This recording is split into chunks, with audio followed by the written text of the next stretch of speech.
Hi friends, it's Miss Delena with Greenhouse Music. Before we begin today's chapter, don't forget to grab your 25 Days of Christmas Journey printout so your kids can follow along with the clues right alongside Holly. There's going to be even more clues and challenges and fun little extra tidbits for you. You can download it at green.myflowdesk.com/Holly's Heart, HOLLYS Heart. This will be in the show notes as well. And remember, this Christmas adventure unfolds one day at a time, so be sure to listen in order to keep up with the magic. All right, let's step into the story.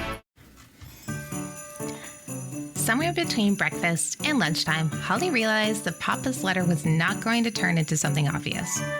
Once again, she felt something different about this new letter, and her detective hat didn't feel like it was making a huge difference.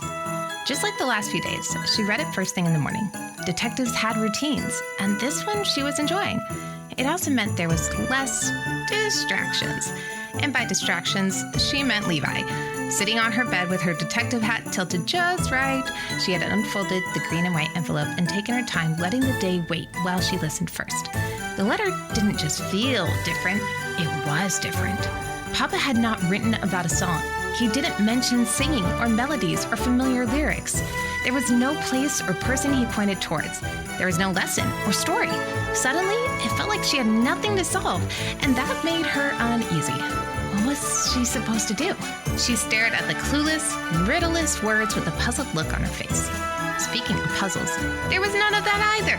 Instead, he had written about quiet things and moments that do not finish themselves, and about kindness given without knowing what happens next, which are things that he's mentioned before. I mean, Holly understood the words. She just did not understand what they were supposed to become, and that unsettled her. So she reread the letter, hoping that maybe she had missed something. Hi, Holly girl. Some days do not ask us to do very much at all. They may pass quietly or leave small things behind. When I was learning to pay attention, learning how to be a great soldier or detective, I used to think I needed to understand everything right away. I needed all the answers. Does that sound like someone you know? I just had to know what mattered before the day was finished. I was wrong. Good detectives notice first, and they do not rush to meaning or assumptions. They gather what they see, even when they are not sure why it belongs, and then they reflect. It might come in the form of a sound or a pause. They might notice how someone always double taps the front door of their car, entering as a habit without even thinking about it. Yes, I have a friend who does this. You may have met him. They know there is a story there. It can be the obvious choice someone makes when no one is watching. Those things do not always explain themselves, but they have a way of returning later when you're ready to see them more clearly. And we can learn from those. If today feels ordinary or unfinished, that's not a problem. It may simply be a day that is asking to be remembered.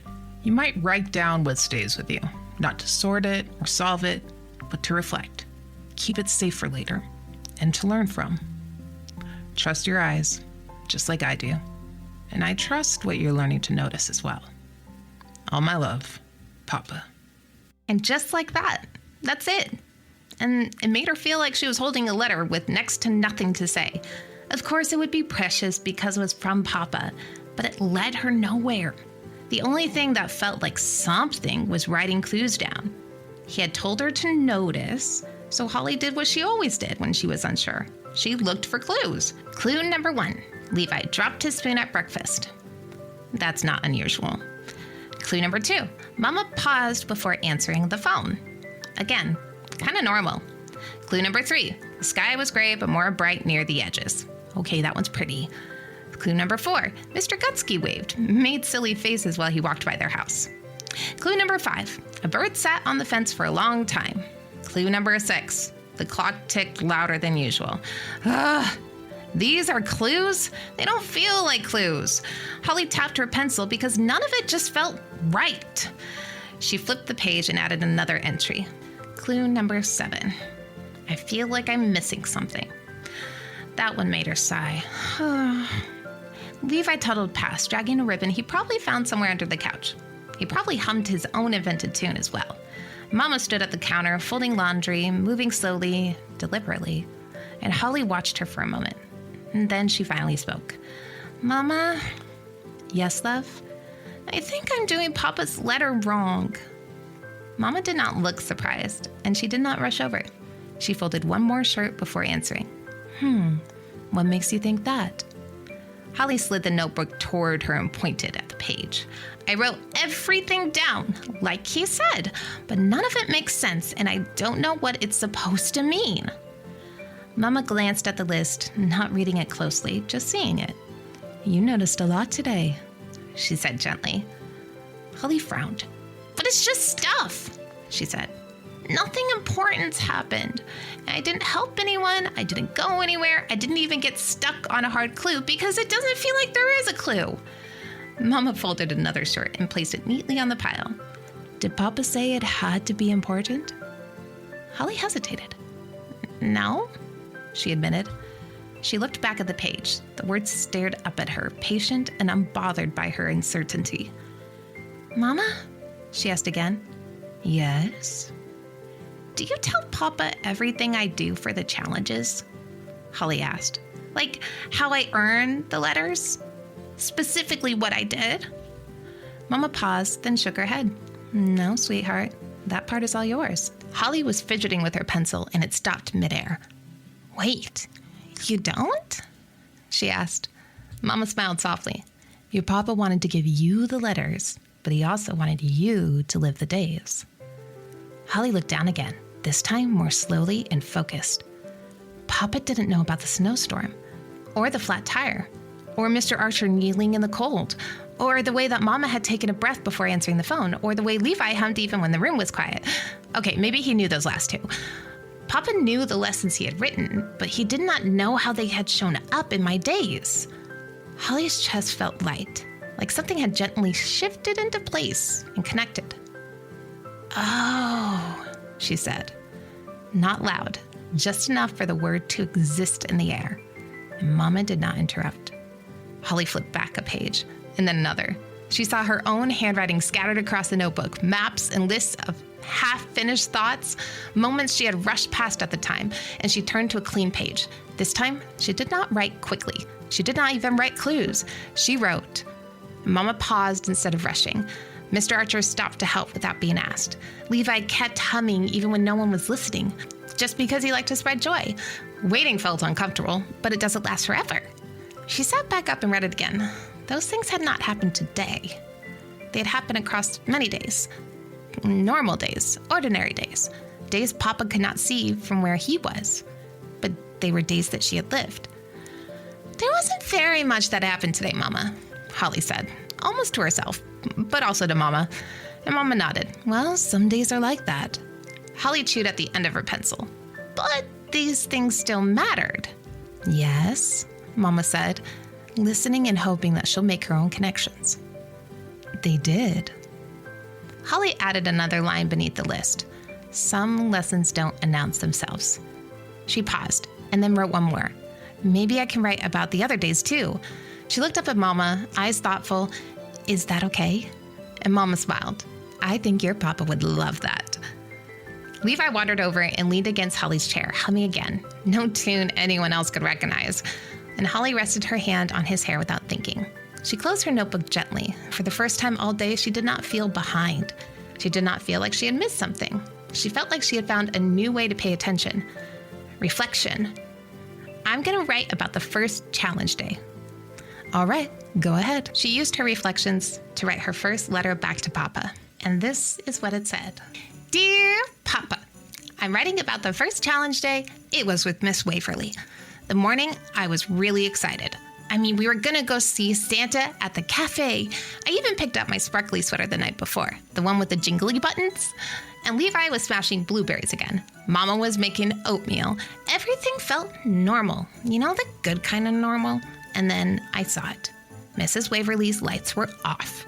They were almost never off, not even in the middle of the day when it's really light outside. And that made my stomach feel funny. Then we saw a big tree branch on the power line because I'm a really good detective. Oh, I thought that this would mean my day is changing. Mama did look worried. I felt disappointed for a moment because I really wanted to go to the cafe. But then I thought about Mrs. Waverly being cold and alone, and the sadness kind of left pretty quick. So We made soup and hot chocolate, and we brought flashlights and candles, and we decorated. And Levi carried a flashlight like it was very important work. He was very serious about it. Mrs. Waverly's house was really dark, but we lit candles. It felt warm again, and the house was smiling. Oh, and I played the piano. She hummed and told stories, and Mama told stories about you, singing the wrong verse. I forgot about Santa. I forgot about the challenge, and I forgot to be a detective. I was just having fun. And when the lights finally came on, I felt like we were all clapping, including the lights. And then Mama told me that I got the first challenge letter. I was surprised because I didn't feel like I solved anything. It just kind of felt like I just stayed. And that may be what you meant. I'm writing this down so I remember, and so that you can know too. I miss you. Love, Holly Girl. Oh, P.S. Levi tried to blow out all the candles with the flashlight, and it did not work. But I think he meant well. That's right, we're mixing things up again. Are you ready for what comes next? Well, first, let's do our sing-along. Here we go.